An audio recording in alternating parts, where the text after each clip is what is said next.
ছাত্রদের আন্দোলন, এই আন্দোলন চলাকালীন সেখানে সমস্ত ধর্ম নাই, কিছু নাই, যুবক সর্বস্তরের এক একটা মানুষ যখন এই আন্দোলনের পক্ষে, ঠিক ওই মুহূর্তে 1ই আগস্ট আমাদের এক বিখ্যাত সকলের সুপরিচিত দালাল, যাকে আমরা ফয়জুল্লাহ নামে চিনি, যাকে মুফতি বললে আমার মুখে কষ্ট লাগে, তাকে মুফতি বলা যায় না, এই ব্যক্তি তিনি 1ই আগস্ট টকশোতে গিয়ে বলে একেবারে এই ছাত্র আন্দোলনের সরাসরি যিনি প্রতিবাদ করেছে এই ব্যক্তি এখনো কেন এই বেফাক বোর্ডের অফিসে থাকবে, এটা আমাদের বোঝা আসে না।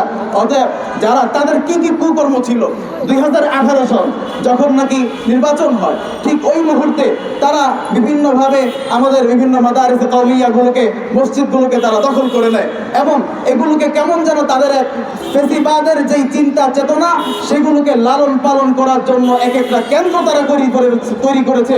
2021 সাল মোদী বিরোধী আন্দোলন, আমরা যারা মিডিয়া আছি সকলেই দেখেছি যে বিগত 2 বছর, 3 বছর, 2.5 বছর আমাদের অসংখ্য অগণিত ওলামায়ে কেরাম যারা জালিমের জিন্দা কারাগারে অবস্থান করেছে, এখনো আমাদের ওলামায়ে কেরাম সেই কারাগারে আবদ্ধ।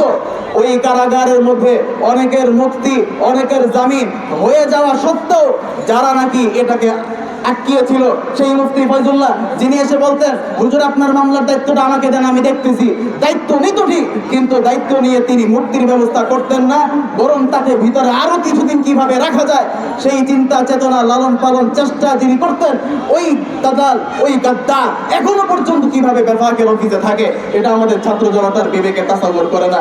এই জন্য আমি আমাদের মুরব্বিয়ানে কেরামের কাছে আহ্বান করব, অনুরোধ করব, আমাদের ছাত্র জনতার ভাষাকে বুঝতে চেষ্টা করুন, তাদের মনের ব্যক্তকে বুঝতে চেষ্টা করুন এবং আজকে এখানে যাদেরকে দেখতে পাচ্ছি এখানে যদিও থাকে 100, তবে 100 নয়, এই 101 লক্ষতে পরিণত হবে ইনশাআল্লাহ যদি। এবং আমরা দেখেছি 2001 সাল থেকে আমাদের মাদারিসে কওমিয়ার যেই সনদ, শিক্ষা সনদ স্বীকৃতি, সরকারি স্বীকৃতি, এটা নিয়ে কাজ করা হচ্ছে। 2017 সালে এসে আমাদেরকে একটা শোপিস স্বরূপ দেওয়া হলো যে নেন আপনাদেরকে একটা সনদ দিলাম, কিন্তু এই শোপিস মার্কা কোনো জিনিস যদি মানুষকে দেওয়া হয় তাহলে শোপিস তো শুকিয়ে থাকে, এটা কার্যকরী হয় না। ঠিক তেমনি এইরকম শোপিস স্বরূপ সনদ আমরা আর চাই না। আমাদের ছাত্রদের এত বেফাকের ফিস, পরীক্ষার ফিস, এগুলো সম্পদের পাহাড় জমা হচ্ছে, কিন্তু কেন ছাত্রদের জীবনের এই মূল্যায়ন করা হচ্ছে না? কেন তাদের সনদকে নিয়ে কার্যকারী করা হচ্ছে না? এই 4 মাসে প্রতিটা সেক্টরের মানুষ প্রত্যেকের দাবি প্রত্যেকে আদায় করে নিচ্ছে, কিন্তু আমাদের মুরব্বিয়ানে কেরাম এখনো পর্যন্ত কেন এভাবে চুপ করে বসে আছে? আমাদের হেফাজতের 13 সালের মামলা, সেই মামলা নিয়ে এখনো পর্যন্ত এরকম কঠোর কোনো পদক্ষেপ আমরা দেখতে পাচ্ছি না। আমরা আমাদের মুরব্বিয়ানে কেরামের কাছে আহ্বান করব এটাকে নিয়েও তারা কাজ করে যান। অবশেষে আমি সকলকে ধন্যবাদ জানাই এবং আমাদের মুরব্বিয়ানে কেরামের কাছে আমি আবারও সবিনয় অনুরোধ করব তারা যেন আমাদের এই ছাত্র জনতার ভাষাকে বুঝতে চেষ্টা করেন। আসসালামু আলাইকুম।